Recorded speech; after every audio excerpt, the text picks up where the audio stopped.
ഈടാ നീ ഏതോ ഹോസ്പിറ്റൽ അത്യാസന്ന ഫോമിൽ കിടക്കുകയാണെന്നാണല്ലോ കേട്ടത്. അവര് വിട്ടതോ നീ ചാടിയതോ? ശരീരത്തിലെ രക്തത്തിന്റെ അളവ് കൂടുമ്പോ ബോഡി അത് റിജക്ട് ചെയ്യും. അതാണ് ഈ ചോര ഛർദിക്കാന്നൊക്കെ പറഞ്ഞ ആ അറിവ് കിട്ടിയപ്പോ. നിനക്ക് കഴിക്കാൻ പാടുണ്ടോ?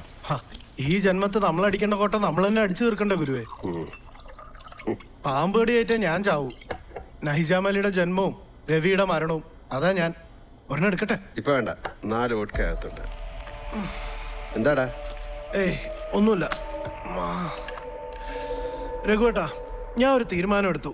കവിത എഴുത്തുന്ന തന്തയില്ലായ്മ ഞാൻ അവസാനിപ്പിച്ചു. ഇനി സിനിമാ പാട്ട് എഴുത്തുന്ന ആഭിചാരം തുടങ്ങാൻ പോകുന്നു. തലയിൽ ഇത്തിരി ആൾതാമസമുള്ള 1-2 സംവിധാനങ്ങൾ ഓഫർ ചെയ്തിട്ടുണ്ട്. നമ്മുടെ ഈ ജില്ലയിൽ നിന്ന് മീരച്ച് ട്യൂൺ ചെയ്ത് അത് അതേപടി ഒരു ഡയറക്ടർ സിനിമയിലേക്ക് എടുത്തു. 10,000 രൂപയും തന്നു. ആലോചിച്ച് നോക്ക് രഘുവേട്ടാ, എടശ്ശേരിക്കും വയലോപ്പള്ളിക്കും ഇവിടെ എന്ത് കിട്ടിയിട്ടുണ്ട്? ഇത് 12 വരി AB തരത്തിന് 10,000 രൂപ.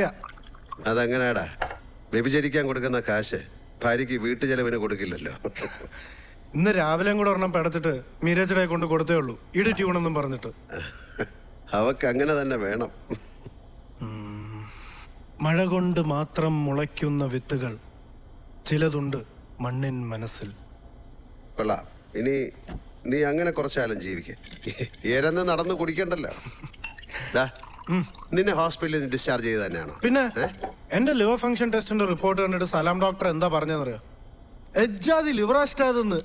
ഇന്ത്യയിൽ ഒരു ഡോക്ടറും ആ ഭാഷയെ സംസാരിക്കില്ല. അത് വിട്. എന്റെ രഘുവേട്ടാ, എവിടെ കിടന്ന് മരിക്കണമെന്ന് നമ്മളോട് ആരും പറഞ്ഞിട്ടുമില്ല, നമ്മൾ ആർക്കും വാക്കും കൊടുത്തിട്ടില്ല.